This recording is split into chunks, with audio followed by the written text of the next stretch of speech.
Kisah ini bermula pada suatu senja di penghujung Mei 2025 di Kelurahan Laweyan, Kota Solo. Di gang sempit yang tenang, rumah joglo sederhana milik Bapak Darmo tampak teduh di bawah naungan pohon sawo tua. Di sanalah 3 generasi keluarga telah hidup rukun selama bertahun-tahun. Bapak Darmo, 60 tahun, adalah pemilik bengkel batik tradisional yang terkenal. Ia dikenal sebagai sosok yang jujur, pekerja keras, dan dihormati oleh seluruh kampung karena keahliannya serta cara mendidik anak yang disiplin. Ibu Parmi, istrinya yang berusia 57 tahun, adalah sosok yang lemah lembut dan salehah. Ia sering mengunjungi Masjid Agung Solo untuk beribadah dan mengikuti pengajian. Semua orang di sekitar mengenal Ibu Parmi sebagai ibu dan nenek yang penyayang. Mereka memiliki seorang putra tunggal bernama Raden Arya, seorang insinyur konstruksi. Arya adalah pria yang pendiam, baik hati, dan tidak banyak bicara. Istrinya, Sekar Arum, adalah seorang guru SD yang cantik, pandai memasak, terkenal ramah dan sopan. Keluarga itu semakin lengkap dengan kehadiran Rara, cucu perempuan mereka yang berusia 5 tahun. Rara adalah anak yang cerdas dan cerewet, membuat rumah selalu ramai dengan tawa. Para tetangga sering mengatakan bahwa keluarga Bapak Darmo adalah keluarga idaman. Suami istri saling menyayangi, mertua dan menantu hidup harmonis, dan memiliki cucu perempuan yang manis seperti malaikat. Semua orang ingin memiliki keluarga seperti mereka. Senja itu, makan malam keluarga berlangsung seperti biasa. Menu sederhana dengan sayur lodeh, tempe goreng, dan sambal terasi. Namun, obrolan dan canda tawa memenuhi ruangan, menciptakan suasana hangat. Rara berlarian di sekeliling meja.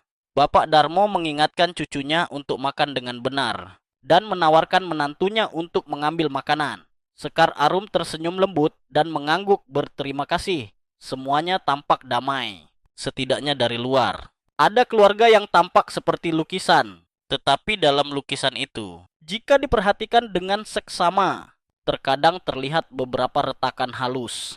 Momen tunggal yang membuat lukisan itu bergetar adalah ketika Sekar Arum sekejap menatap Ibu Parmi, lalu dengan cepat memalingkan wajah ketika mata mereka bertemu. Tidak ada yang memperhatikan tatapan itu hari itu. Tidak ada yang menyangka bahwa hanya beberapa minggu kemudian, segalanya akan hancur di bawah pohon sawo di depan rumah. Apakah ada sesuatu yang retak di balik senyum itu? Pertanyaan itu baru muncul ketika semuanya sudah terjadi. Namun, jika dilihat kembali, mungkin momen itu adalah pertanda pertama, retakan kecil dalam keluarga yang tampak sempurna. Hari itu, ketika semua orang sedang bersiap untuk makan, Ibu Parmi masuk dari beranda dengan membawa keranjang sayuran yang baru dicuci. Rara bermain di dapur, memukul-mukul panci sayur dengan sendok hingga air mendidih dan memercik keluar. Sekar Arum dengan cepat menghampiri, menarik Rara ke samping dengan lembut. Namun, hanya sesaat, matanya kembali menegang. Ia mendongak dan bertemu pandang dengan ibu mertuanya, Parmi, yang juga sedang menatapnya. Tatapan itu tidak sepenuhnya tajam, tetapi ada sedikit penilaian. Sebuah keheningan yang sulit dijelaskan. Dalam sesaat, Sekar Arum tampak membeku. Ia berbalik dengan cepat. Tepat ketika Bapak Darmo masuk dan bertanya apakah makanan sudah siap.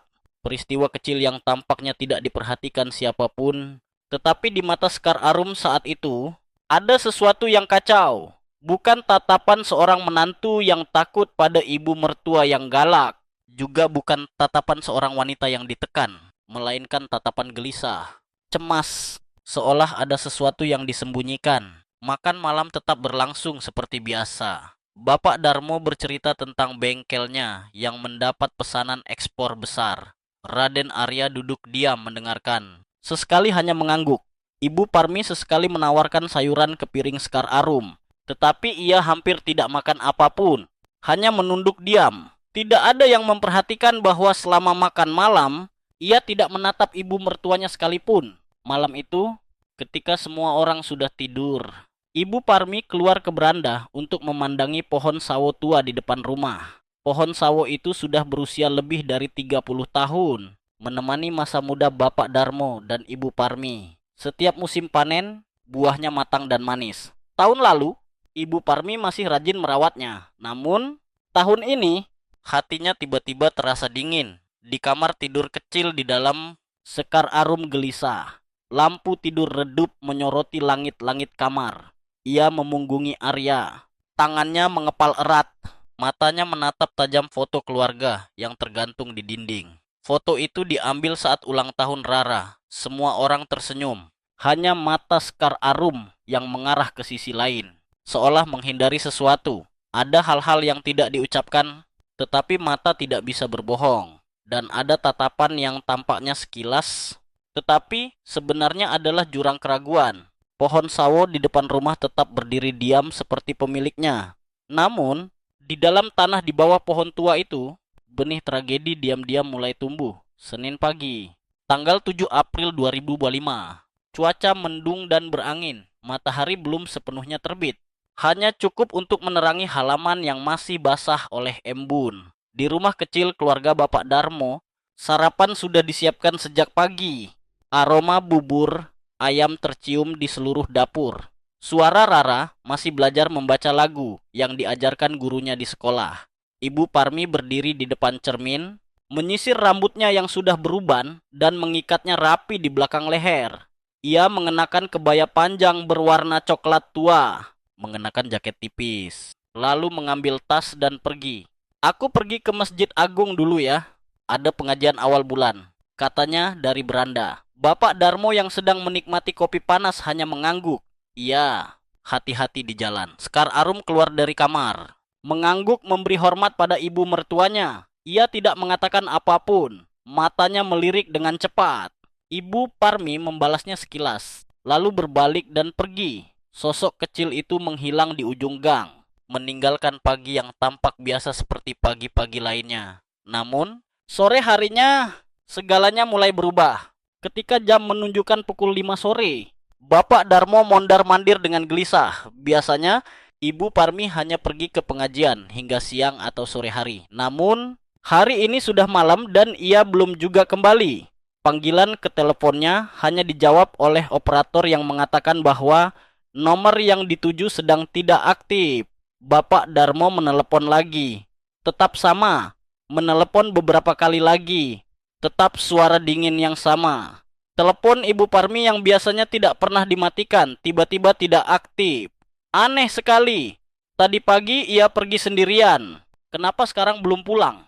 Bapak Darmo bergumam. Sekar Arum yang duduk di dapur mendengar dengan jelas setiap kata. Ia mendongak melihat jam dinding. Matanya menunjukkan keraguan. Lalu dengan cepat menyembunyikannya. Pukul 7 malam. Langit sudah gelap. Rara bertanya, Eyang Putri mana? Pak, suara polos itu membuat Bapak Darmo terdiam. Raden Arya baru saja pulang dari lokasi konstruksi. Berkeringat, belum sempat berganti baju. Ia sudah mendengar kabar bahwa ibunya belum pulang. Ia panik bertanya, sudah ditelepon. Pak, ibu pergi dengan siapa? Apa ada yang melihat ibu? Tidak ada yang tahu. Bapak Darmo dengan cepat mengambil sepeda motor dan berkeliling gang di sekitar Laweyan dan menuju Masjid Agung. Gerbang sudah ditutupi, halaman sepi. Ia mengetuk pintu. Seorang marbot masjid keluar, mendengar pertanyaannya. Marbot itu menggeleng. Saya tidak melihat Ibu Parmi datang hari ini. Mungkin beliau pergi ke Pura Mangkunegaran. Namun, di Pura Mangkunegaran juga tidak ada. Sepanjang malam itu, keluarga itu pergi ke tempat-tempat yang biasa dikunjungi Ibu Parmi. Rumah teman-teman pengajian, warung-warung langganan, bahkan terminal bus. Tidak ada yang melihat Ibu Parmi, tidak ada petunjuk apapun. Ketika jarum jam menunjukkan hampir pukul 11 malam, suasana di rumah terasa tegang. Dapur yang tadi pagi masih berasap, kini dingin. Arya duduk gelisah di meja, tangannya terus memencet telepon, tetapi tidak ada jawaban. Sekar Arum memeluk Rara yang sudah tidur, tetapi matanya tetap terbuka lebar menatap pintu. Di altar leluhur, dupa yang dinyalakan Bapak Darmo tadi, malam sudah habis. Abunya berjatuhan ke piring beras putih.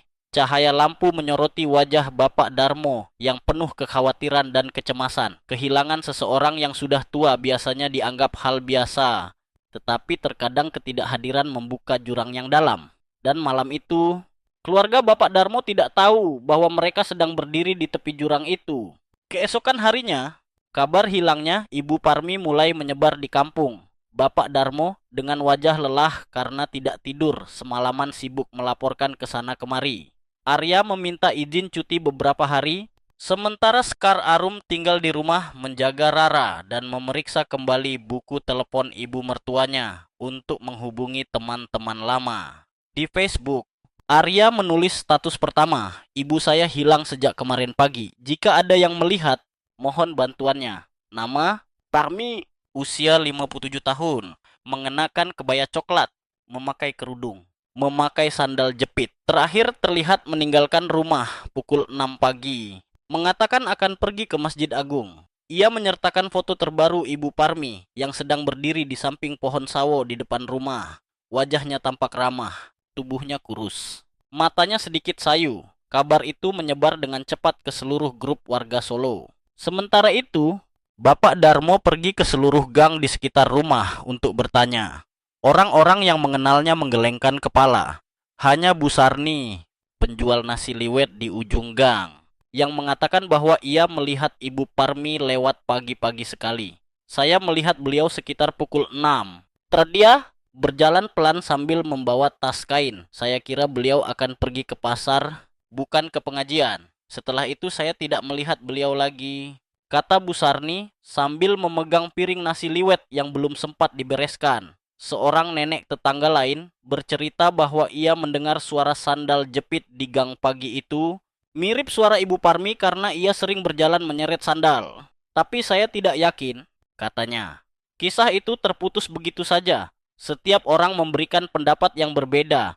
Tidak ada yang bisa memastikan apapun. Semua petunjuk terasa kabur, seolah ada sesuatu yang sengaja disembunyikan. Di dalam rumah, Sekar Arum sibuk memasak bubur untuk Rara, tetapi matanya tetap terpaku pada telepon. Ia masuk ke grup pengajian Masjid Agung, mengirim pesan ke marbot masjid, dan memeriksa fanpage masjid-masjid lain di sekitar. Tidak ada yang mengaku pernah bertemu Ibu Parmi hari itu. Siang harinya, seluruh keluarga duduk diam di dapur. Tidak ada yang bisa makan. Bapak Darmo bergumam, "Apa sudah terjadi sesuatu? Apa ibu jatuh di suatu tempat atau diculik?" Arya melirik istrinya, bertanya dengan cemas, "Apa ibu punya masalah dengan seseorang?" Belakangan ini, ibu tampak pendiam dan tidak banyak bicara. Sekar Arum menggeleng. "Aku juga tidak tahu. Belakangan ini, ibu jarang bicara denganku. Tapi aku kira ibu sedang sedih karena masalah rumah tangga atau pekerjaan bapak." Tidak ada yang bisa menjawab pertanyaan siapapun di rumah yang dulu penuh dengan tawa. Kini hanya terdengar suara kipas angin dan dengungan nyamuk di siang hari. Kehilangan terjadi sehalus hembusan napas, tanpa darah, tanpa teriakan, tanpa saksi. Namun, justru karena itulah orang menjadi semakin bingung.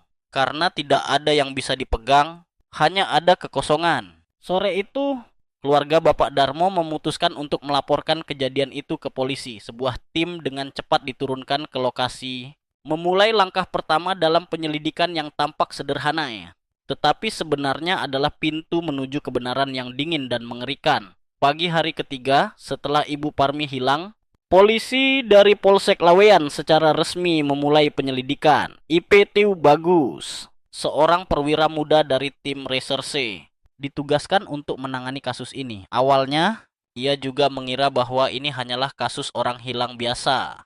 Tetapi semakin ia mencari tahu, semakin banyak keanehan yang terungkap. Tim pertama diturunkan untuk memeriksa seluruh gang di sekitar rumah Bapak Darmo. Setiap kamera CCTV di lingkungan itu diperiksa kembali, mengambil gambar dari pagi hari saat Ibu Parmi meninggalkan rumah. Di ujung gang, kamera CCTV warung Bu Sarni merekam gambar Ibu Parmi pada pukul 6.32 pagi, berjalan pelan sambil membawa tas kainnya. Lalu tidak ada lagi. Sejak saat itu, tidak ada kamera CCTV lain yang merekam beliau berbelok ke gang manapun atau muncul di sudut jalan manapun di sekitar. Aneh sekali. Seseorang berjalan kaki tanpa kendaraan, tanpa ada yang menemani. Mungkinkah di siang bolong ia menghilang begitu saja? IPTU Bagus bergumam. Tim forensik memeriksa kembali setiap jam, setiap rekaman yang kabur dari kamera CCTV tua. Hampir tengah hari, Mereka memperhatikan detail yang mencurigakan. Kamera CCTV rumah tetangga di belakang rumah Bapak Darmo terletak di ujung gang buntu, menghadap langsung ke halaman belakang, dapur, dan sebagian pohon sawo di depan rumah Bapak Darmo. Namun, tepat pada pukul 2 siang di hari Ibu Parmi hilang, kamera CCTV ini tiba-tiba mengalami gangguan sinyal. Layar berubah menjadi hitam selama sekitar 4 menit, lalu gambar kembali normal. Tim forensik memeriksa kembali kabel koneksi, tetapi tidak menemukan kerusakan teknis yang jelas. Mereka hanya tahu bahwa selama 4 menit itu, kamera CCTV benar-benar buta. Ketika ditanya pemilik rumah, Bapak Haryanto, hanya bisa menggeleng. Saya tidak memperhatikan. Saya tidak pernah menyentuh kamera CCTV itu. IPTU Bagus dengan cepat menandai waktu ini dalam berkas penyelidikan. Pukul 2 siang adalah waktu antara siang dan sore hari, ketika lingkungan sepi, matahari terik, dan orang-orang biasanya tidur siang. Waktu yang tepat jika ada yang ingin melakukan sesuatu yang tersembunyi tanpa ketahuan. Polisi terus memperluas jangkauan pemeriksaan kamera CCTV ke jalan-jalan besar yang menuju Masjid Agung dan perumahan di sekitarnya. Namun, sepanjang sore hari, tidak ada satupun gambar yang cocok dengan Ibu Parmi. Semakin mereka mencari, semakin mereka tersesat dalam labirin yang tidak jelas. Malam harinya, IPTU Bagus kembali ke rumah Bapak Darmo untuk melakukan pemeriksaan awal.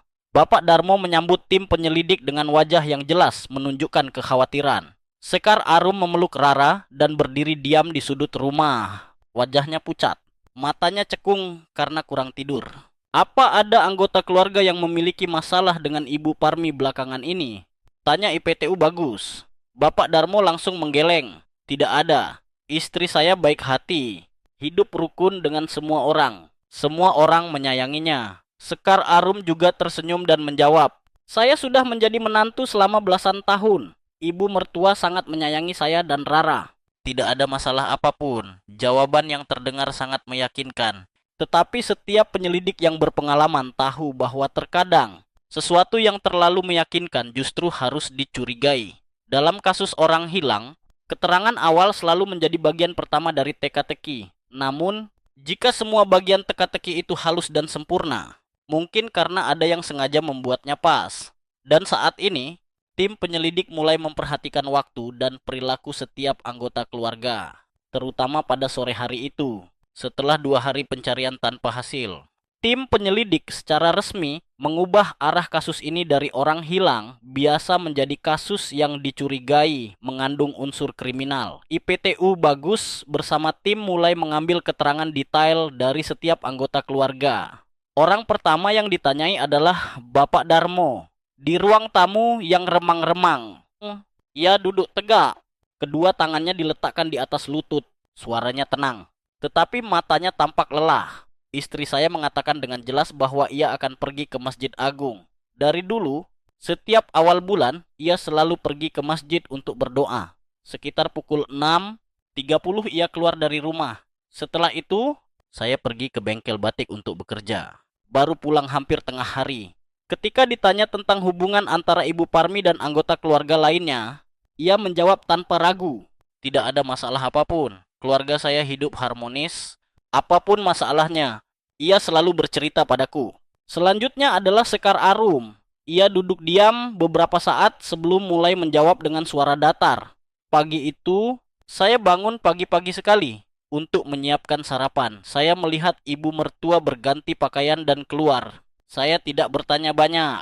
Setelah ibu pergi, saya membersihkan rumah, memberi makan Rara, lalu mengantarnya ke sekolah. Sekitar pukul 9, saya pulang, lalu memasak makan siang. Saat itu, saya tidak melihat ibu pulang. Jadi saya menelepon, tetapi tidak bisa. Ketika ditanya lebih detail tentang waktu siang hari, Sekar Arum mengatakan bahwa ia tidur siang setelah makan siang dengan suami dan anaknya. Ia bangun sekitar pukul 2 siang. Polisi mencatat semua keterangan secara detail, dan ketika mencocokkan seluruh jadwal, ketidakcocokan mulai terungkap. Pertama, Bapak Darmo mengatakan bahwa ia pulang hampir pukul 11 siang. Tetapi tetangga di belakang rumah memastikan bahwa mereka melihat ia muncul di halaman belakang sekitar pukul 13. Porip Waib sibuk melakukan sesuatu di dekat dapur, lalu menghilang selama sekitar setengah jam. Ketika ditanya kembali, Bapak Darmo hanya bergumam, mungkin saya salah ingat. Kedua, keterangan Sekar Arum tentang tidur siang hingga lebih dari pukul 2 siang tidak cocok dengan data dari kamera CCTV tetangga yang hilang sinyal tepat pada pukul 14, 1 sampai 14. 5. Selama waktu itu, kamera CCTV benar-benar hitam, kebetulan yang terlalu mencurigakan. Selain itu, dalam kamera CCTV gerbang depan, tidak ada orang lain yang masuk atau keluar dari pagi hingga sore. Artinya, jika ada sesuatu yang terjadi pada Ibu Parmi, itu harus terjadi di dalam rumah ini. Tim penyelidik mulai merasa bahwa gambaran sedang terbentuk. Meskipun masih banyak bagian yang belum cocok, pemeriksaan berakhir pada sore hari ketika semua orang sudah pergi. IPTU, Bagus masih tinggal, berdiri di depan pohon sawo di depan rumah. Tempat Ibu Parmi biasa berdiri memandangi bunganya. Pohon sawo tua itu tampak layu. Daunnya mulai berguguran. Di bawah pohon, tanah masih basah setelah hujan tadi malam. Tidak ada yang memperhatikan hal itu. IPTU, Bagus berbalik melihat gerbang, menutupnya perlahan. Matanya berpikir keras. Setiap orang memberikan keterangan yang berbeda. Tetapi tidak ada yang bisa menjawab kemana Ibu Parmi pergi dan mengapa segala sesuatu di rumah itu begitu hening. Jumat malam. Hujan lebat tiba-tiba mengguyur Solo. Langit gelap. Petir menggelegar. Air hujan deras menghantam genteng tua. Mengalir di sepanjang beranda. Lalu menggenangi halaman. Di rumah Bapak Darmo, semua orang sibuk membereskan peralatan, menutup jendela yang bocor. Tidak ada yang memikirkan orang yang hilang hampir seminggu. Keesokan harinya, ketika hujan baru saja berhenti, sinar matahari menembus awan abu-abu. Udara masih lembab dan tanah basah kuyup.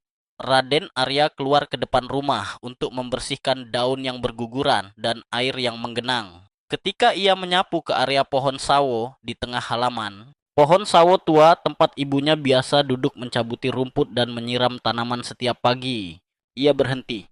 Di bawah pohon sawo, sepetak tanah yang tidak biasa ambles, membentuk lubang kecil bulat seperti ada yang baru saja menggali, lalu menimbunnya dengan tergesa-gesa. Di lapisan tanah, terlihat sudut kain berwarna merah tua.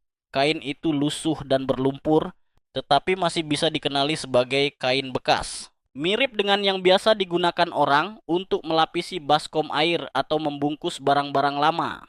Arya membungkuk untuk memeriksanya. Berpikir mungkin itu adalah sesuatu yang ibunya tinggalkan sebelum hilang. Namun, ketika ia meraih kain itu dan mengangkatnya sedikit, bau aneh tercium, kuat dan amis. Tidak seperti apapun yang pernah ia cium. Sekar Arum. Kesini lihat ini, teriak Arya dengan nada panik. Sekar Arum yang sedang berada di dapur juga mendengarnya. Ia dengan cepat berlari keluar. Ia membungkuk melihat pohon sawo. Matanya tertegun. Sebuah kain merah yang lebih besar terlihat di bawah lapisan tanah basah. Dan tepat di sampingnya, sesuatu yang menyerupai bagian lengan baju plastik transparan terlihat mengintip. Keduanya saling menatap. Tidak ada yang mengatakan apapun. Wajah keduanya pucat. Beberapa saat kemudian, Bapak Darmo keluar dari rumah, melihat putra dan menantunya berdiri tidak bergerak di tengah halaman. Ia mendekat, melihat tanah yang ambles, dan bau busuk menusuk hidungnya. Ada apa? Tanyanya dengan suara bergetar. Sekar Arum tidak menjawab, ia menutup mulut dan mundur, lalu menangis. Rara dari dalam rumah juga berlari keluar. Tetapi begitu melihat pemandangan itu, ia takut dan memeluk kaki ibunya. Kakek, kakek kenapa? Tanyanya dengan suara bergetar. Polisi dipanggil segera setelah itu. Tim penyelidik tiba dalam waktu 30 menit. Mereka mengelilingi area pohon sawo dengan garis polisi, membawa seluruh keluarga keluar halaman. Seorang petugas menggali lapisan tanah dengan hati-hati, lalu berhenti. Sarung tangannya berlumpur. Tetapi dari dalam tanah basah, sebuah bentuk muncul. Dibungkus rapat dengan plastik. Dan di luarnya dililit dengan jas hujan tua yang sudah lapuk. Tidak ada yang berani bernapas. Seluruh lingkungan berdiri berdesakan di depan gerbang rumah, melihat melalui terpal bambu dan bergidik. Ada hal-hal yang tampaknya terkubur selamanya di dalam tanah. Tetapi alam selalu memiliki cara untuk mengungkap kebenaran. Dan ketika pohon sawo retak setelah hujan, saat itulah masa lalu tidak bisa lagi disembunyikan. Bungkusan itu diangkat dari tanah. Polisi dengan cepat memastikan bahwa di dalamnya adalah jenazah seorang wanita dalam kondisi membusuk parah. Meskipun belum bisa dikenali, tidak ada yang meragukan bahwa itu adalah Ibu Parmi yang telah hilang selama lebih dari 6 hari. Bapak Darmo memegangi kepala dan terduduk di kursi batu. Sekar Arum pingsan. Mulutnya hanya bisa mengucapkan, tidak mungkin. Tidak mungkin, hujan malam sebelumnya tanpa sengaja merobek lapisan ketenangan yang tersisa dan dari bawah pohon sawo. Sebuah rahasia mengerikan mulai muncul seperti arwah gentayangan di tengah halaman. Bungkusan itu ditarik dari dalam tanah di hadapan keluarga dan tetangga yang menahan napas. Plastik itu sudah lapuk karena tanah dan air. Di luarnya adalah lapisan jas hujan tua yang penuh dengan lumpur dan lumut. Di bawah kain, jenazah seorang wanita meringkuk dalam proses pembusukan yang parah mengeluarkan bau yang sangat menyengat. Tidak ada yang berani mengatakan sepatah kata pun. Bapak Darmo setelah beberapa detik tertegun, tiba-tiba bangkit dan berlari mendekati pagar yang dihalangi polisi. Wajahnya berkerut dan bergetar. Kedua tangannya gemetar seperti orang demam. Tidak, bukan itu. Tidak mungkin. Dia tidak mungkin ada di sana. Tidak mungkin. Suaranya hilang ditelan angin, lalu tercekat. Ia terduduk di lantai. Kedua tangannya memegangi kepala, menggelengkan kepala dengan kuat seolah ingin mengusir bayangan di depannya. Rara memeluk erat kaki ibunya, menangis tersedu-sedu. Tidak mengerti apa yang sedang terjadi. Anak berusia 5 tahun itu tidak tahu bau aneh itu apa. Apalagi jenazah itu apa. Ia hanya tahu bahwa neneknya pernah menggandeng tangannya mengajak bermain. Sekarang, terbaring tidak bergerak di dalam bungkusan plastik yang berbau aneh. Ia menangis, tetapi orang-orang dewasa diam. Keheningan itu lebih menakutkan daripada tangisan. Sekar Arum berlutut di anak tangga. Matanya membelalak melihat pemandangan di depannya, seolah tidak percaya pada kenyataan. Tidak ada air mata, tidak ada kata-kata. Ia menutupi wajah dengan kedua tangannya, lalu menunduk seolah ingin menghilang dari tempat itu. Ada kematian yang tidak meninggalkan suara tembakan. Tidak ada darah yang menggenang di jalan, tetapi tubuh yang dikubur di bawah tanah. Rasa sakit yang ditekan dengan keheningan orang hidup. Dan keluarga yang hancur di bawah pohon sawo yang tampak paling damai. Sore harinya, jenazah dibawa untuk diotopsi. Polisi mengamankan rumah, menyegel seluruh tempat kejadian perkara, terutama area di sekitar pohon sawo, tempat yang kini tidak ada yang berani mendekat. Tim forensik kembali ke lokasi pada malam hari. Lampu menyoroti setiap sudut kecil. Mereka mengangkat setiap batu bata, membalik setiap akar pohon, mencari barang bukti. Lumpur dan tanah dikumpulkan untuk dianalisis secara kimiawi. Segala sesuatu dilakukan dengan cermat. Tidak ada detail yang terlewatkan. Di sudut beranda, Bapak Darmo masih duduk tidak bergerak selama berjam-jam. Ia tidak beranjak dari tempatnya. Matanya kosong, buram seperti orang yang kehilangan arah. Tetangga memberikan secangkir teh panas kepadanya. Ia menerimanya, tetapi tidak meminumnya. Arya membawa putrinya ke rumah kakek neneknya untuk sementara waktu. Ketika pergi, ia menoleh ke belakang melihat halaman rumahnya.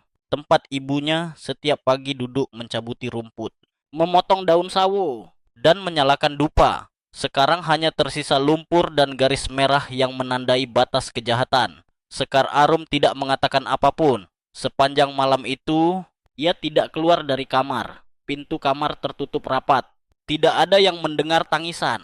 Tidak ada yang mendengar penjelasan. Hanya tersisa keheningan yang pekat, seperti malam yang menyelimuti atap tua. Ketua tim penyelidik berkata kepada IPTU, "Bagus.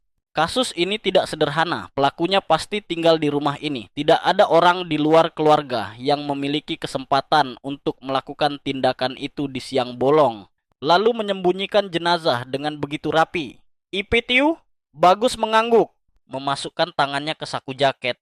Matanya melihat ke arah pohon sawo yang masih berdiri diam. Ia tahu bahwa kasus ini akan mengungkap banyak lapisan, tetapi saat itu juga di dalam hatinya ia sudah mulai membentuk sebuah hipotesis. Jika kematian bermula dari perselisihan di dalam rumah, lalu apa yang cukup besar untuk membuat seorang wanita yang baik hati seperti Ibu Parmi menjadi korban? Cahaya lampu memantul melalui pohon sawo yang menggugurkan daunnya, membayangi halaman, dan di tengah halaman itu, ingatan akan kejahatan telah mulai hancur.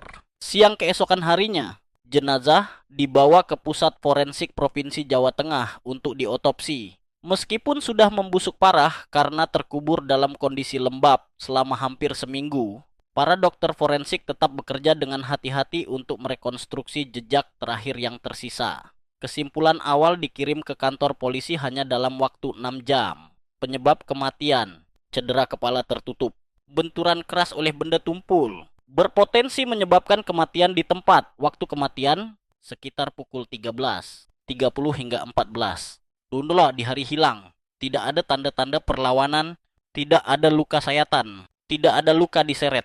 IPTU. Bagus membaca kesimpulan itu berulang-ulang. Hal yang menarik perhatiannya adalah frasa tidak ada tanda-tanda perlawanan. Hal itu bisa menunjukkan bahwa korban dipukul secara tiba-tiba atau dibunuh oleh orang yang tidak ia curigai.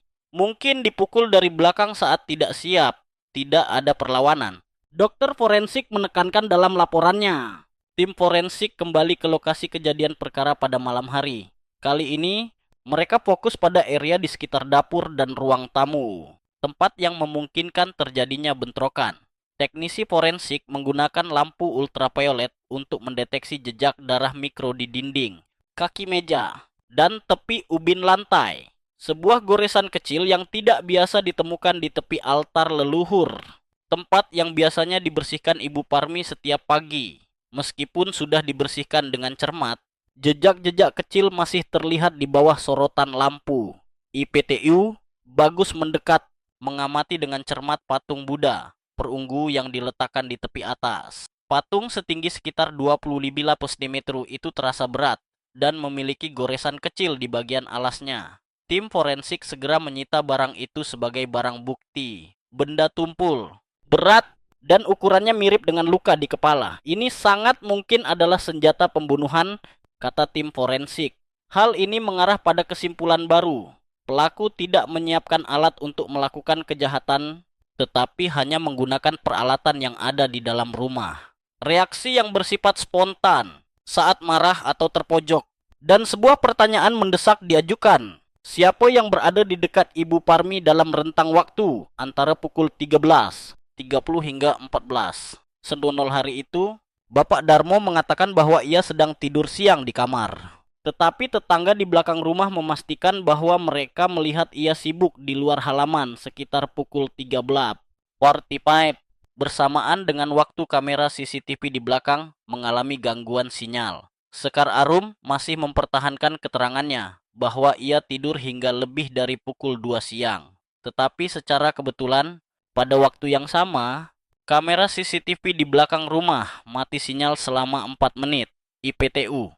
Bagus duduk di ruang penyelidikan. Di depannya ada dua keterangan yang tidak cocok. Setiap detail kecil seperti paku mulai menusuk hipotesis. Pelaku tidak datang dari luar. Tim penyelidik terus memeriksa setiap detail. Di lantai dapur, mereka menemukan sebagian ubin yang retak ringan, seolah telah dipukul oleh benda berat. Mungkin setelah memukul, pelaku menyeret korban keluar halaman, melilitnya dengan plastik, dan menguburkannya di bawah pohon sawo. Memanfaatkan tanah gembur yang sering dirawat Ibu Parmi untuk menanam tanaman. Setiap ubin, setiap debu dapat bercerita jika penyelidik cukup sabar untuk mendengarkan. Dan kali ini, pohon sawo tidak hanya mengeluarkan jenazah, tetapi juga suara yang dikubur dengan tidak adil. Dingin di hati orang terdekat. Sebuah denah lokasi dibuat dari dapur melewati beranda hingga pohon sawo. Jarak yang tidak jauh, tetapi cukup untuk menciptakan serangkaian tindakan yang penuh perhitungan. Seseorang cukup tenang untuk menghilangkan jenazah, tetapi tidak cukup sadar untuk menghapus semua jejak. Dan sekarang, dengan kesimpulan forensik, tim penyelidik secara resmi mengubah kasus ini menjadi kasus pembunuhan berencana yang terjadi di dalam keluarga. Tetapi mengapa seorang ibu mertua yang baik menjadi korban? Dan jika benar orang terdekat yang melakukan tindakan itu, apa motifnya? Jawabannya mungkin tidak ada di dalam tanah yang telah digali, melainkan di dalam telepon genggam. Satu-satunya barang milik Ibu Parmi yang tersisa ditemukan di laci lemari pakaian. Telepon genggam Ibu Parmi ditemukan pada hari ketiga setelah jenazah ditemukan. Telepon itu terletak jauh di dalam laci lemari pakaian, dibungkus dengan sapu tangan tua. Meskipun lembab dan baterainya mati, para petugas forensik tetap berhasil memulihkan sebagian besar data di dalamnya berkat sistem pencadangan otomatis di cloud. IPTU Bagus langsung memeriksa riwayat pencarian di browser. Tepat pada pagi hari saat hilang dari pukul 10.00 itu hingga hampir pukul 11 sonanol siang, Ibu Parmi mencari banyak frasa yang membuat seluruh tim penyelidik terdiam. Tes DNA ayah dan anak di rumah. Tes DNA tanpa akta kelahiran. Jika anak perempuan tidak mirip ayah, bagaimana biaya tes DNA? Tes DNA secara rahasia. Seorang ibu berusia hampir 60 tahun yang biasanya hanya memasak, menanam tanaman, dan pergi ke masjid. Diam-diam mencari tahu tentang tes DNA. Apa yang ia curigai dan dari mana kecurigaan itu bermula? Dari riwayat panggilan dan pesan. Polisi menemukan bahwa Ibu Parmi pernah diam-diam menghubungi sebuah klinik di Surabaya untuk meminta saran tentang cara mengumpulkan sampel rambut dan air liur untuk dikirim ke laboratorium guna menguji hubungan darah antara cucu dan putranya. Raden Arya. Pesan yang dikirim Ibu Parmi hanya berisi, "Saya curiga anak itu bukan cucu saya. Mohon jaga kerahasiaan informasi ini." Pesan itu dikirim 11 hari sebelum ia hilang. Dan hasilnya, menurut data email yang disinkronkan, dikirim ke kotak suratnya 13 hari sebelum ia hilang. Judul email berbunyi, "Hasil, tidak ada hubungan darah antara Raden Arya dan Rara." Ruang rapat tim penyelidik menjadi hening. Beberapa saat kemudian, IPTU Bagus berbicara. Ini adalah motifnya dan mungkin penyebab perselisihan besar di dalam rumah. Sore itu, hasil diumumkan secara internal. Sebelum memanggil anggota keluarga untuk dimintai keterangan kembali, polisi tidak langsung mengungkapkannya, tetapi ingin mengamati reaksi mereka ketika menghadapi kejutan. Dalam pemeriksaan kedua, Sekar Arum duduk menghadap meja. Cahaya lampu menyoroti wajahnya yang pucat. Ketika IPTU Bagus menunjukkan salinan hasil tes DNA, ia terkejut, lalu diam. Ia ditanya, apakah ia tahu tentang kecurigaan Ibu Parmi tentang hubungan darah cucunya. Setelah ragu-ragu, Sekar Arum menunduk. "Iya, saya tahu. Saya tahu sejak saya memergoki ibu diam-diam mengambil rambut putri saya lalu menyembunyikannya. Setelah itu, saya melihat beliau menelepon sambil berbisik di kamar. Saya menduga bahwa beliau mencurigai sesuatu." "Apa Anda berbicara dengan ibu tentang hal ini?" "Iya, sehari sebelum ibu hilang, beliau bertanya langsung. Katakan yang sejujurnya, Arum, apa Rara benar-benar cucu keluarga ini?" Ia mendongak dengan mata berkaca-kaca. Saat itu saya panik. Saya bilang tidak. "Tapi saya mohon kepada ibu untuk tidak memberitahu Arya. Jangan menghancurkan keluarga saya." Suaranya tercekat. Tidak ada lagi ketenangan seperti dalam keterangan sebelumnya. "Saya salah, tapi saya tidak membunuh ibu. Saya bersumpah." Polisi terus bertanya, "Lalu menurut Anda, siapa yang mungkin melakukannya?" Sekar Arum mengepalkan kedua tangannya. Tidak menjawab, hanya suara napas berat yang terdengar di dalam ruangan. Malam harinya, Bapak Darmo juga dipanggil untuk kedua kalinya. Ketika ditanya tentang hubungan antara putranya dan cucu perempuannya, ia terdiam cukup lama, lalu perlahan mengangguk. "Saya sudah tahu sebelum ibu."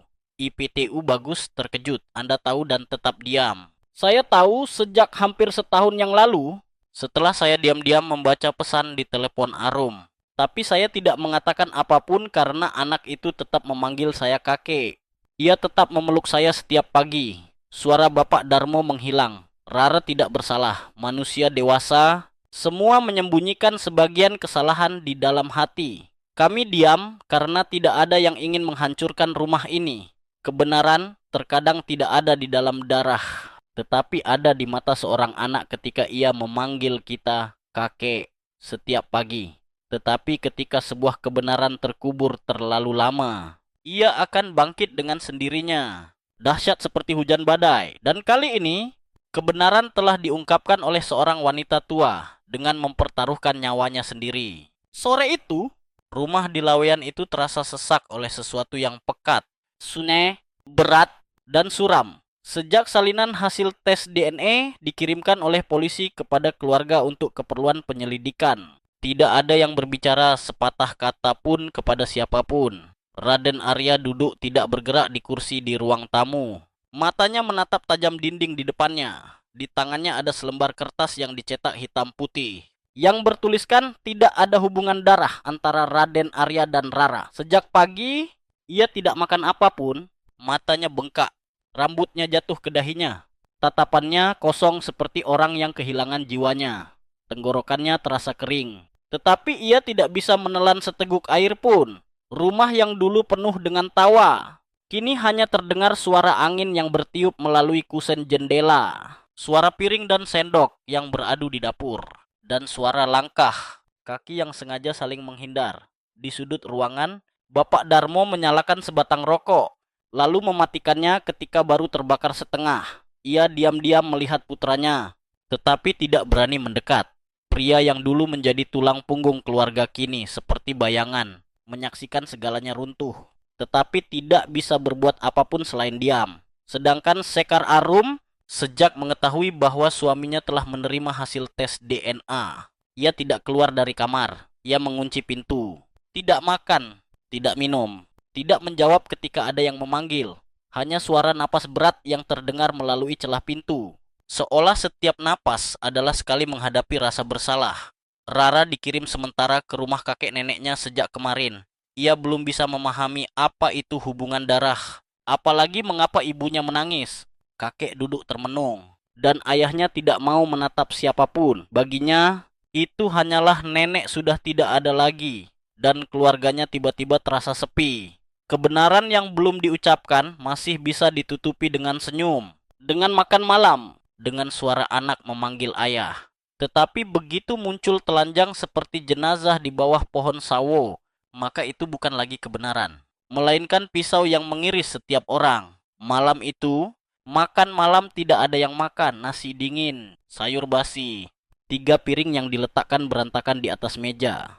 Bapak Darmo membawa keluar makanan, tetapi kemudian membawanya masuk kembali. Arya masih tidak bersuara. Sekar Arum tidak keluar. Polisi setempat datang untuk menanyakan beberapa detail lagi, tetapi tidak ada yang bekerja sama. Bukan karena menentang, melainkan karena tidak ada lagi yang bisa dikatakan. Setiap orang hanyut dalam kesunyiannya sendiri, panjang seperti malam tanpa bulan. Arya menundukkan kepala di atas meja. Kedua tangannya mencengkeram rambutnya. Dalam benaknya ada ratusan gambar terputus-putus. Saat Sekar Arum hamil, saat ia menjemput Rara dari rumah sakit, saat ia menidurkan Rara, saat ia mengantar Rara ke sekolah, semuanya seperti ada yang mencabut isinya, mengganti darahnya. Sehingga sekarang, anak yang paling ia cintai bukanlah anak kandungnya. Dengan apa aku hidup selama ini, pikirnya. Keluarga palsu, kehidupan yang ditipu. Ia tidak menangis, tidak berteriak, tetapi kepalan tangannya yang gemetar dan mata yang buram cukup bagi orang lain untuk melihat hatinya hancur. Di kamar sebelah, Sekar Arum duduk meringkuk di dinding. Di tangannya ada gelang kecil Rara, yang ia simpan sejak Rara masih bayi. Ia tahu kesalahannya tidak bisa dimaafkan. Tetapi bagaimana seorang ibu bisa menyangkal cintanya kepada anaknya? Bagaimana ia bisa mengatakan kepada suaminya bahwa meskipun kesalahan di masa lalu sebesar apapun, perasaannya selama ini tulus?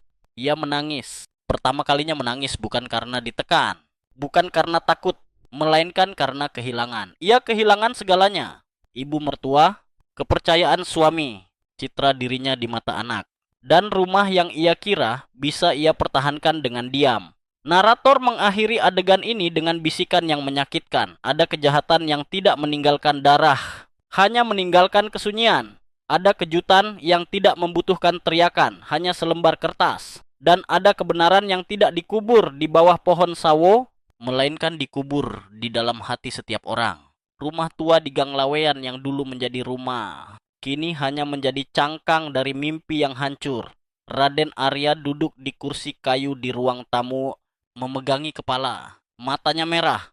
Kesimpulan tes DNA diletakkan di depannya dengan kata-kata dingin dan kejam. Tidak ada hubungan darah antara Raden Arya dan Rara selama 2 hari. Ia tidak mengatakan sepatah kata pun. Tetapi pada sore hari ketiga, setelah kembali dari kantor polisi, Arya tiba-tiba mengamuk. Kemarahan yang dipendam meledak seperti bom waktu. Ia melemparkan kursi ke dinding dengan keras.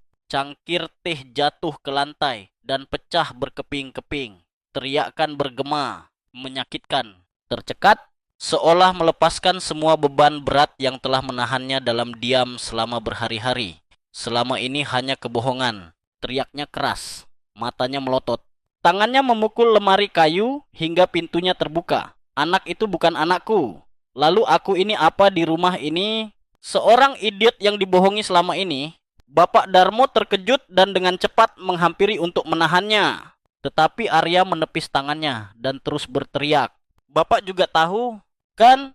Tahu, lalu membiarkanku hidup dalam ilusi. Dalam keluarga bahagia ini, seluruh rumah menjadi hening. Di luar beranda, hujan gerimis turun membasahi pohon sawo yang tidak berdaun. Arya terduduk, kepalanya tertunduk di antara kedua tangannya. Bernapas terengah-engah, seolah baru saja melewati badai. Suaranya serak, aku bangga memiliki istri yang pandai, anak yang baik, dan orang tua yang penyayang. Tapi ternyata semuanya hanya kebohongan. Keluarga yang dibangun di atas rahasia busu. Ia memukul dadanya dengan keras. Dadanya naik turun, matanya perih. Ibu meninggal dan aku tidak tahu alasannya. Putriku bukan darah dagingku. Istriku menipu. Lalu Bapak adalah orang terakhir yang kupercaya. Tetapi juga diam. Suasana menjadi tegang di ruangan itu. Bapak Darmo menatap putranya yang sedang terjatuh. Kedua tangannya mengepal erat di sandaran kursi hingga buku-buku jarinya memutih.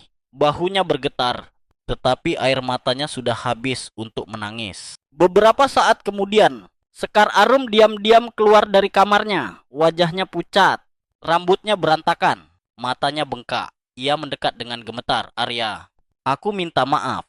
Arya bangkit seperti pegas. Ia menunjuk ke arahnya dan berkata dengan nada tajam. Jangan sebut namaku. Kamu tidak pantas. Ia mundur. Bibirnya bergetar. Aku tidak sengaja. Awalnya, aku berpikir akan memberitahumu. Tetapi aku takut kehilanganmu. Takut kehilangan segalanya. Dan jadi kamu membiarkanku membesarkan anak orang lain. Kamu membiarkan ibuku diam-diam melakukan tes DNA lalu mati sia-sia di bawah pohon sawo. Arya seperti orang gila. Ia mengambil bingkai foto keluarga yang diletakkan di atas meja dan melemparkannya ke lantai dengan keras. Kaca pecah berantakan. Foto seluruh keluarga yang berfoto di samping pohon sawo saat Imlek terbalik. Wajah Ibu Parmi robek di sudutnya. Ia mulai menangis. Aku salah. Aku tahu aku salah. Tapi aku tidak pernah tidak mencintaimu. Aku tidak pernah tidak menyayangi Rara. Suara Arya merendah, tetapi penuh dengan ejekan. Menyayangi? Bagaimana caramu menyayangi? Kamu menyembunyikannya dariku, mengkhianatiku, lalu membunuh ibuku. Ia seperti tertikam pisau. Wajahnya pucat pasi. Tidak, aku tidak membunuh. Aku tidak sengaja. Tetapi Arya sudah memalingkan wajah. Ia duduk di kursi, memegangi kepalanya. Suaranya berbisik. Hanya sekali saja. Aku ingin mendengar kebenaran yang utuh di rumah ini. Tetapi ternyata semuanya hanya palsu. Ada kegilaan yang tidak berasal dari darah, melainkan dari lapisan-lapisan kepercayaan yang terkelupas. Ada teriakan yang tidak untuk mengancam orang lain, melainkan hanya untuk menjaga diri sendiri agar tidak runtuh. Dan ada suami yang tidak perlu ada yang menikam dari belakang, karena orang yang paling mereka cintai sudah melakukannya. Setelah Arya mengamuk dan melontarkan semua pertanyaan, rumah itu kembali menjadi hening. Suatu keheningan yang tidak menyenangkan, melainkan pekat seperti bau apak di sudut dapur tua. Bau yang telah menggerogoti selama berminggu-minggu tanpa ada yang tahu dari mana asalnya. Bapak Darmo masih duduk diam di dekat altar istrinya. Matanya menatap tajam foto Ibu Parmi.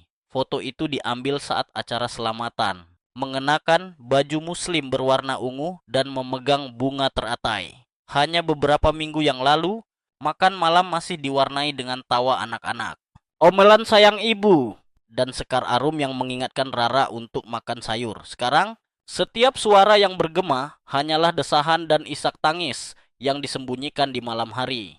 Arya duduk terdiam setelah ledakan emosinya. Wajahnya masih tegang dan dingin, seperti orang yang kehilangan arah.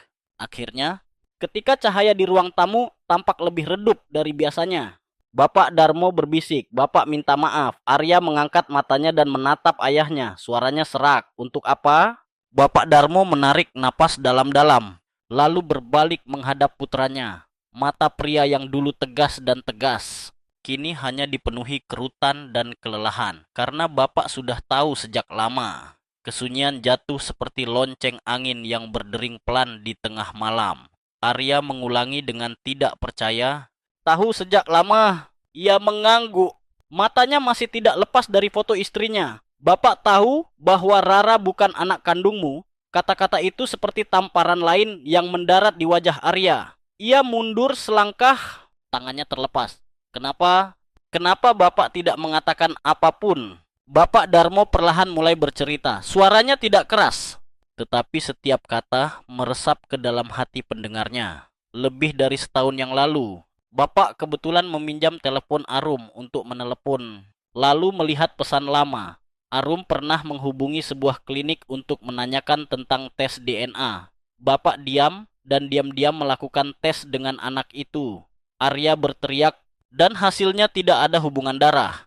Jawaban itu diucapkan seperti hukuman untuk dirinya sendiri. "Lalu mengapa Bapak tetap membiarkanku membesarkannya? Tetap membiarkan ibu hidup dalam keraguan? Membiarkan seluruh keluarga ini tenggelam dalam kebohongan?" Suara Bapak Darmo tercekat. Ia mengangkat tangannya untuk menutupi wajahnya, lalu menatap putranya. "Bapak tahu Bapak salah. Tetapi saat itu Bapak hanya memikirkan satu hal. Anak itu tidak bersalah. Ia masih memanggil Bapak kakek, masih memeluk Bapak setiap pagi. Dan kamu sangat menyayanginya. Bapak takut jika mengatakannya, segalanya akan hancur."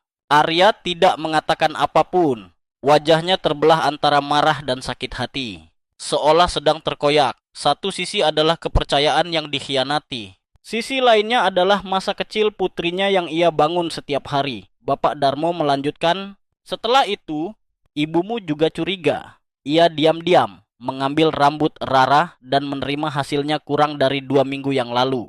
Ada kebenaran yang ditemukan bukan dengan akal, melainkan dengan intuisi seorang ibu. Dan ada pria yang tidak mengatakan apapun, bukan karena tidak tahu, melainkan karena takut kehilangan apa yang sedang diusahakannya." Arya mengepalkan tangannya, berbicara melalui gigi yang terkatup. Diam dianggap sebagai cinta, tetapi ternyata hanya membuat rasa sakit semakin panjang. Bapak Darmo menundukkan kepala, suaranya serak. "Bapak salah.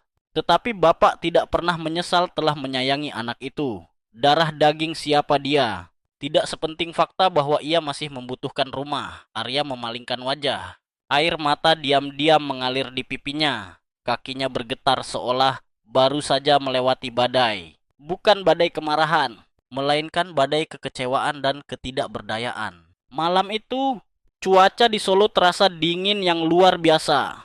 Hujan gerimis menyirami seluruh halaman depan rumah. Setiap tetesnya jatuh dengan pelan di atap tua. Di dapur kecil, cahaya redup menyoroti bayangan seorang wanita paruh baya yang diam-diam memegang sisir dan menyisir rambut cucunya.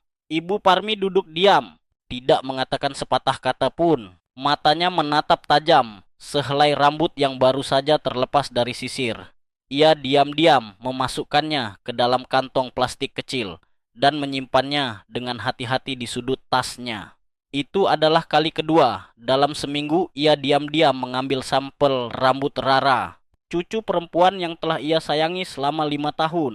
Tetapi sejak ia tidak sengaja melihat pesan aneh di telepon Sekar Arum dengan kata kunci tes DNA di rumah, hatinya terasa tercekik. Ia diam-diam melakukan tes, dan hasilnya dingin seperti angin malam.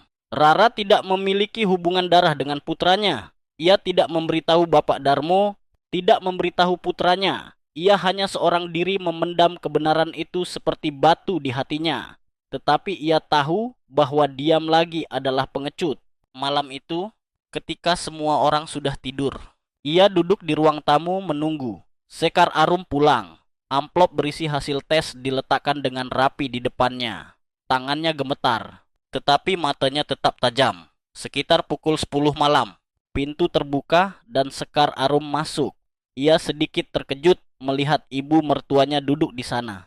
Cahaya lampu menyoroti wajah Ibu Parmi, tidak marah, tetapi juga tidak lagi ramah seperti biasanya. "Kamu duduklah," kata Ibu Parmi dengan suara yang anehnya tenang. Sekar Arum dengan ragu-ragu hendak berbalik, tetapi tatapan Ibu Parmi menahannya seperti tali yang tidak terlihat. "Apa ini?"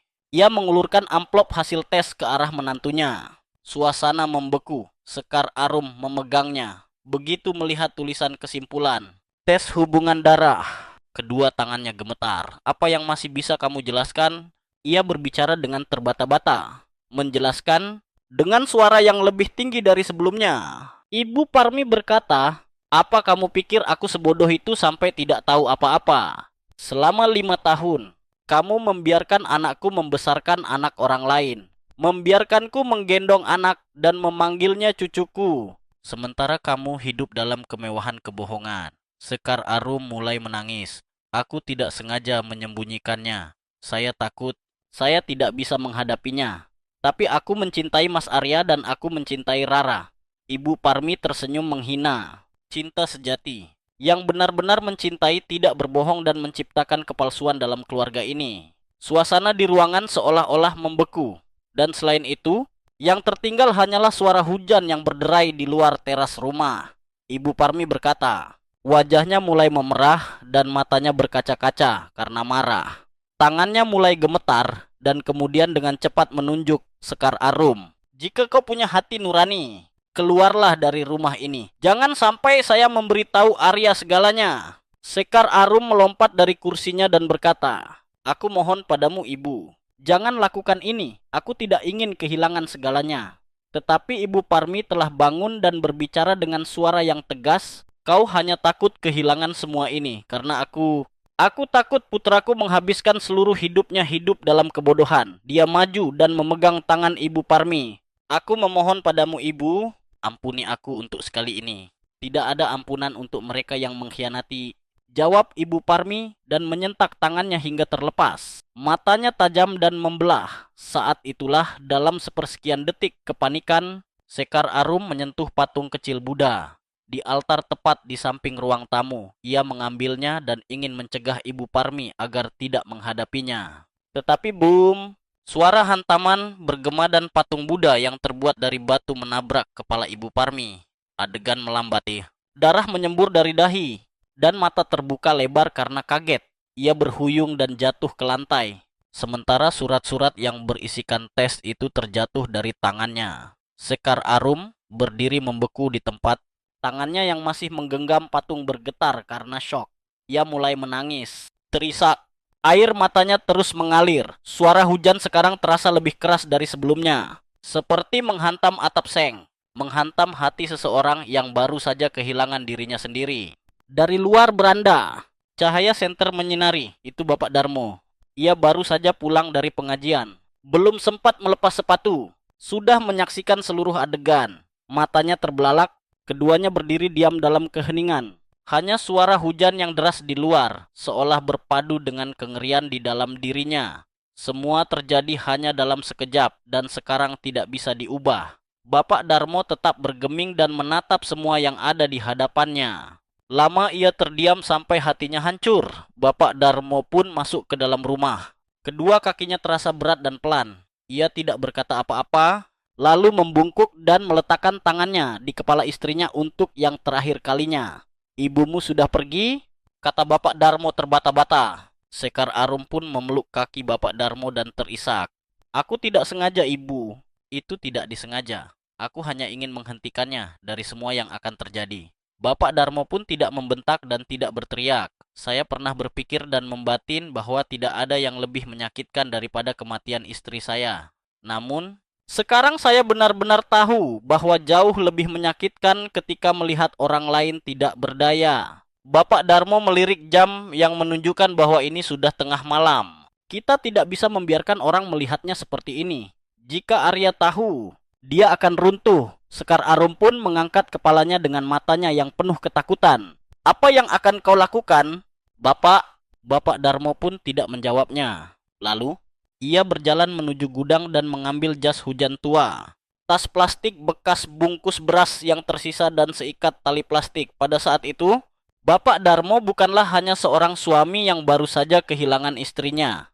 Akan tetapi, seorang ayah yang melakukan semua ini untuk menutupi rahasia.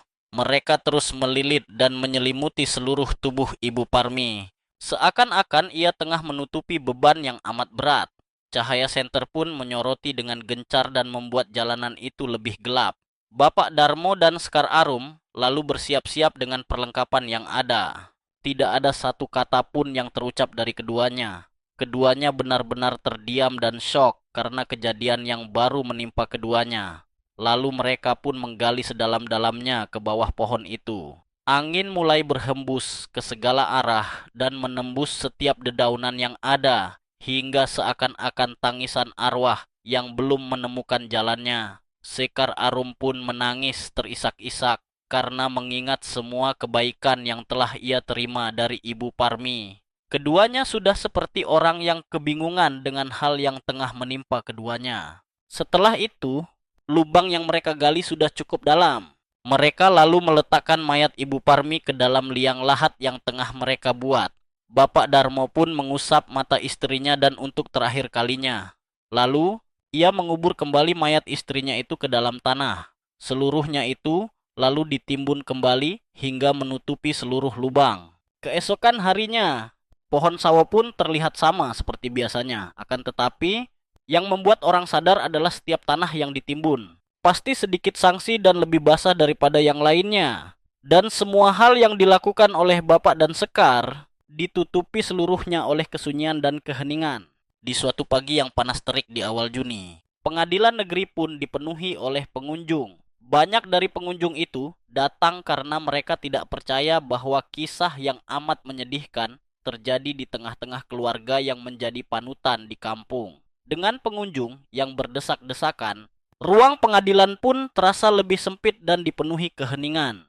Pengadilan menyatakan dan memastikan bahwa saudari Sekar Arum dalam perdebatan yang terjadi dengan ibu mertuanya, Ibu Parmi, dengan sengaja menyebabkan trauma yang berakibat pada kematian. Kemudian, saudari dengan sengaja dan bersamaan menyembunyikan seluruh aksi dan fakta ini. Saudari pun menutupi semua jalan menuju kebenaran yang harusnya diungkapkan. Dengan segala pertimbangan yang ada, pengadilan akan memutuskan dan menghukum saudari dengan segala ganjaran yang setimpal. Hakim pun berdiam diri dan keadaan di ruang pengadilan menjadi senyap. Semua yang ada di situ menanti keputusan pengadilan dengan segenap ketegangan yang ada. Pengadilan menyatakan Sekar Arum bersalah atas seluruh tuduhan yang telah dibacakan dan dikenakan hukuman mati. Kemudian, Bapak Darmo atas segala perbuatan yang menutupi kesalahan dan menyembunyikan kebenaran dengan ancaman hukuman 15 tahun penjara. Setelah hakim menyelesaikan seluruh keputusan itu, keadaan yang tadinya sunyi senyap pun menjadi lebih tegang daripada sebelumnya. Sekar dan bapak yang duduk di kursi pesakitan pun terdiam dan tidak berkata apa-apa. Sekar hanya memejamkan mata dan air matanya mengalir membasahi seluruh pipinya. Ia telah mengetahui dan menyadari bahwa ia bukan hanya kehilangan kemerdekaan, akan tetapi seluruh yang menjadi sandaran dalam hidupnya juga hilang begitu saja. Di kursi pengunjung yang paling depan, Raden Arya memeluk dan mendekap putrinya dengan erat. Seisi matanya itu kosong dan telah terdiam. Ia telah kehilangan segalanya. Ibu, istri, dan keluarga. Kemudian, aparat kepolisian pun datang menghampiri para terdakwa. Sebelum mereka meninggalkan pengadilan, bapak pun menatap kembali ke belakang dan pengunjung. Akan tetapi, ia telah kehilangan segalanya. Ia menatap mereka dengan tatapan yang penuh permohonan dan penyesalan. Ketika pintu penjara pun tertutup, semuanya pun pergi meninggalkan tempat ini. Hanya beberapa saat lalu, Ada pengunjung melihat Sekar dan bapak dengan penuh kekaguman. Akan tetapi, semuanya itu kini hanya kenangan di masa lalu. Hari ini merupakan hari penyesalan. Penyesalan atas segala perbuatan yang dilakukan. Dulu, keluarga ini dikagumi oleh masyarakat sekitar. Semua keluarga memandang tinggi persaudaraan yang terjalin dan keakraban yang disajikan oleh keluarga ini. Akan tetapi, semuanya telah sirna. Raden pun membopong anaknya dengan erat. Dalam benaknya ada sejuta harapan dan pertanyaan. Akan tetapi, semuanya telah selesai. Kebenaran memang harus diungkap. Akan tetapi, banyak orang yang terluka karena kejadian yang disebabkan oleh kebohongan. Anak kecil pun memeluk ayahnya dan hanya bisa terdiam. Kebahagiaan dan kehangatan hanya menjadi kenangan yang amat jauh untuk digapai. Dulu, kebahagiaan itu amat dekat. Dan sekarang, hanya keheningan dan kesepian yang didapatkan. Seiring berjalannya waktu, semoga segala luka bisa terobati. Dan semoga kebahagiaan bisa hadir kembali ke dalam hidup para korban.